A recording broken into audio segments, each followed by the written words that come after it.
how well do you know your kata? For this activity, you can do a weapons kata or an empty hand kata. It doesn't matter which one, but what you're going to do is challenge yourself, and you're going to perform that kata in different ways to see how well you know it. It's really going to hurt your brain doing this stuff, and it's going to be a lot of fun. It's a great way to shake up your training and do something different. So I'm going to do a bow kata. This is a beginner bow kata. You don't need to know this kata. I will show you the first half, and then I'm going to show you different ways that I can do this kata to challenge myself.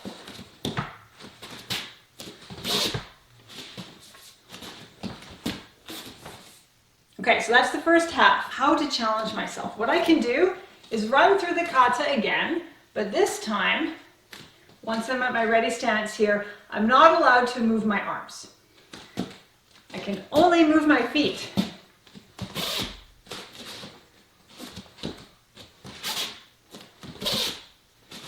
So this really challenges me to remember that footwork, right? You really start to think, do I know it as well as I think I do? Now the next time through, I'm going to start from here. I can only use my arms.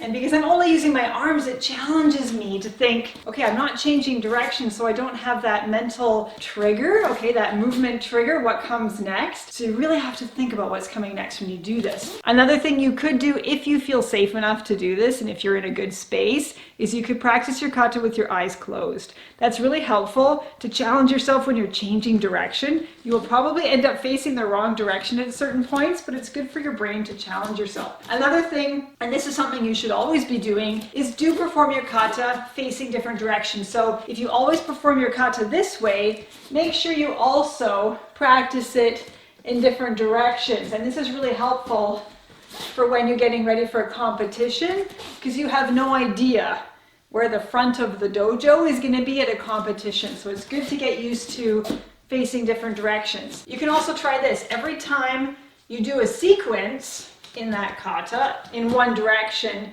you can then turn to your left and then keep going. So now I'm changing direction again. I have to turn to my left. What's next? Right? So you can challenge yourself like that. You can do left is right and right is left. So instead of starting on this side, I'm going to start on this side. Okay, and perform the kata in the mirror image. Oh, I haven't done this in a while.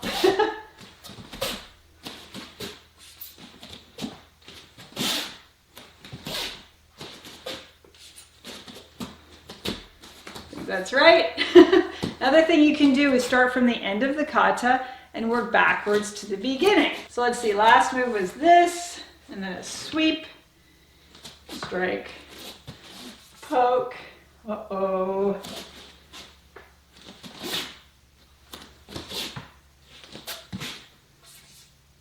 And then I come here. And then that's back to the beginning. So that one's really tough, going backwards. You can practice a weapons kata with no weapon. You know, just go through with no weapon. And you can do this where you just move your hands too, and not move your feet, right? You just do just your hands. You could practice sitting in a chair. You could practice on your knees on the floor. Another thing, if you're practicing with a partner, you can hook arms, and one person does the left side techniques and the other person does the right side techniques. So there's some ideas for you. What are some other ways that you can challenge yourself to see how well you know your kata?